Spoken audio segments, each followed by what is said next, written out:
దేవుడు భూమిని కబ్జా చేసిన కబ్జాదారుడు, దేవుడు భూమి దేవుడికే, దేవుడు భూమి దేవుడికే,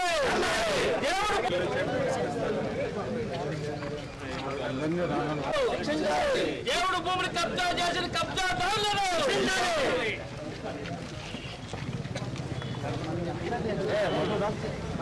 దేవుడి భూమి దేవుడికే, దేవుడి భూమి దేవుడికే, దేవుడి భూమి దేవుడికే, దేవుడి భూమి దేవుడికే.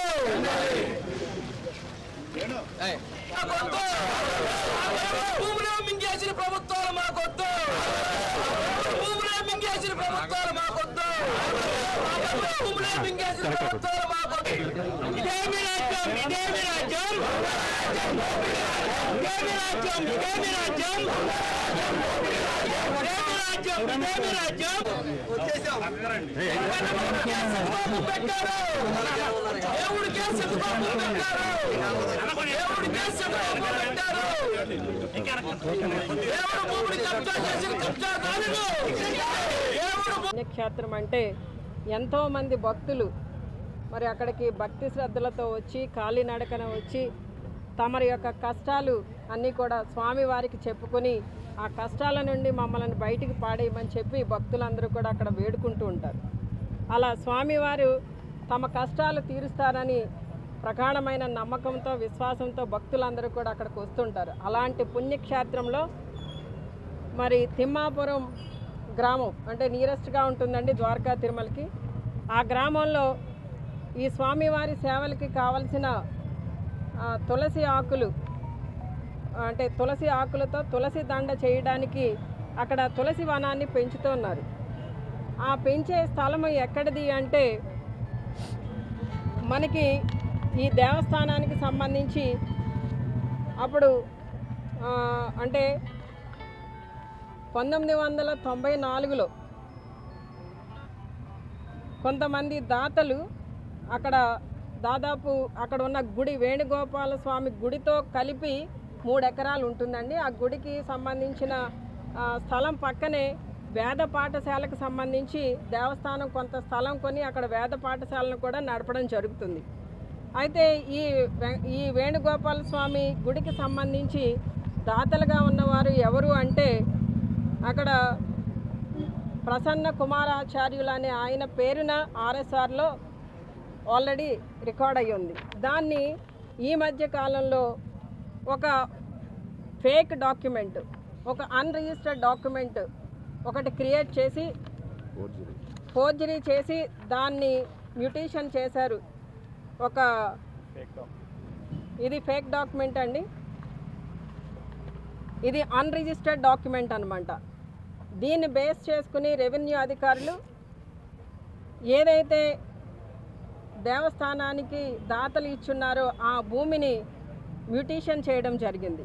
ఈ విషయం తెలిసి మేము ఆ స్థలాన్ని సందర్శించడం, అక్కడికి వెళ్ళి ఆల్రెడీ అంటే ఆ స్థలంలో ఉన్న ఈ తులసి వనాన్ని కూడా వాళ్ళు ప్రొక్లైనర్స్ అవి తీసుకొచ్చి అక్కడ దున్నేయడం, ఆ మొక్కలన్నీ కూడా ధ్వంసం చేయడం కూడా జరిగింది.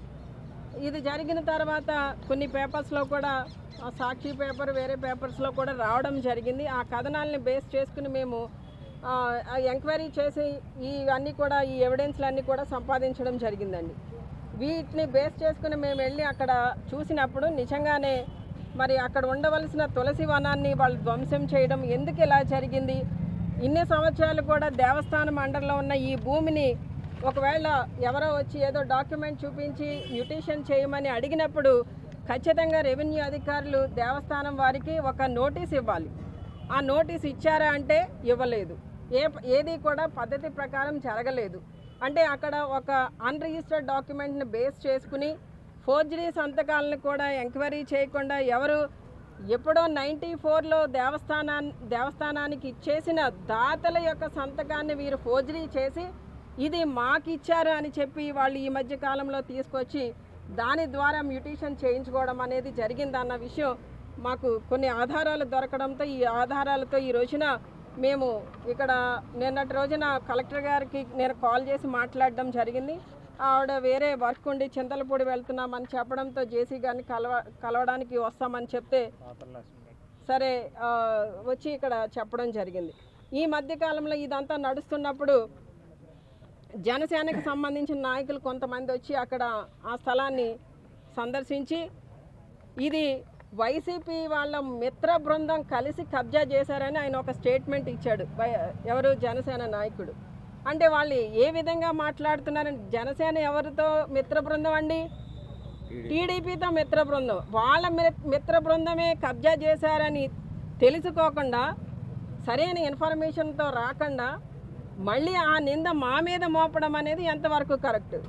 ఈరోజు నా మీడియా ముందుకు వచ్చి మాట్లాడుతున్నామంటే కరెక్ట్గా ఆధారాలతో రావాలి, ఇన్ఫర్మేషన్తో రావాలి, సత్యాలే మాట్లాడాలి. ఏదో నోటుకొచ్చిందని మాట్లాడేసి వాళ్ళ మిత్ర బృందం చేసిన తప్పిదాన్ని మా మీద వేయడం కరెక్ట్ కాదని జనసేన నాయకులకు తెలియజేస్తూ, ఈ రోజున ఏదైతే ఈ ల్యాండ్ గురించి ఇక్కడ వివాదాస్పదంగా మరి పేపర్స్లో రావడం, మేమంతా కూడా ఫైట్ చేయడం జరుగుతుందో, మరి ఇక్కడ దాతలు ఎవరైతే దేవస్థానానికి ఇచ్చున్నారో వారి యొక్క వంశస్థులు వచ్చి ఒక లెటర్ కూడా రాసి ఇవ్వడం జరిగిందండి.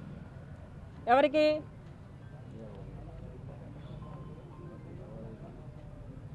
దేవాలయానికి, దేవస్థానానికి కూడా రాయడం, అలాగే తహసీల్దార్కి కూడా ఒక లెటర్ పెట్టారు. ఏమని అంటే, ఈ భూమి మా పూర్వీకులు దేవస్థానానికి ఇచ్చున్నారు, దీన్ని పరిరక్షించవలసిన బాధ్యత ఎవరిది? దేవస్థానాన్ని. అలానే రెవెన్యూ అధికారులు కూడా. మరి ఈ రోజున మీరు దేవస్థానం ఈ భూములను పరిరక్షించగలిగితే ఓకే, పరిరక్షించండి, లేని పక్షంలో తిరిగి మాకు అది రిటర్న్ చేయండి అని అప్పుడు పూర్వీకులుగా ఉన్న దాతల యొక్క, అంటే దేవస్థానం వాళ్ళు నాతో మాట్లాడినప్పుడు మేము లీగల్గా ప్రొసీడ్ అవుతున్నామండి అని చెప్పారు నాతో. సరే, అంటే నేను సైట్కి వెళ్ళి చూసి ప్రెస్ మీట్ పెట్టిన తర్వాత వారు మాట్లాడారు. ఈ విధంగా ఇప్పుడు ఏవైతే నేను ఎవిడెన్సెస్ మీ ముందు పెట్టున్నానో అవన్నీ కూడా వారి దగ్గర ఉన్నాయని వారు చెప్పడం జరిగింది. వాళ్ళు లీగల్గా ప్రొసీడ్ అవుతున్నామని చెప్పారు. మేము ఒక వ్యక్తి పక్షాన, ఒక వ్యక్తి కోసమో లేదా ఒక పార్టీ కోసమో మేము ఫైట్ చేయట్లేదు. ఈ రోజున దేవుడికి సంబంధించిన ఆస్తి దేవుడికే దక్కాలి, దేవుడికి సంబంధించిన ఆస్తులు కూడా వేరే వారికి కబ్జా చేయడానికి వీలు లేదు అన్న ఈ విధానంలో మేము దేవుడి పక్షాన పోరాడుతున్నాం. అంతే చేసి నిర్ణయిస్తారు అని చెప్పి ఆయన ఒక స్టేట్మెంట్ ఇవ్వడం జరిగింది. అంటే ఆల్రెడీ ఏమర్థమైందండి ఆ స్టేట్మెంట్లో మనకి? ఇది దేవస్థానానికి సంబంధించిన భూమే కబ్జా చేశారన్నది అర్థమైంది.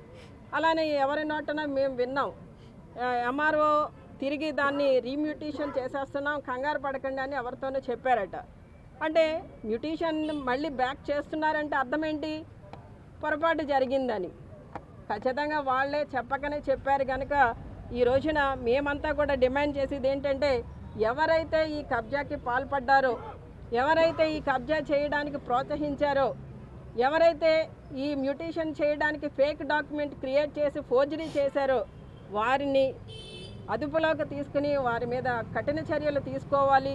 అలానే రెవెన్యూ అధికారులు ఎవరైతే దీన్ని మ్యూటేషన్ చేయడానికి పాల్పడ్డారో వారి మీద కూడా యాక్షన్ తీసుకోవాలని మేము డిమాండ్ చేస్తూ ఈ రోజున జేసీ గారికి రిప్రజెంటేషన్ ఇవ్వడం జరిగిందండి.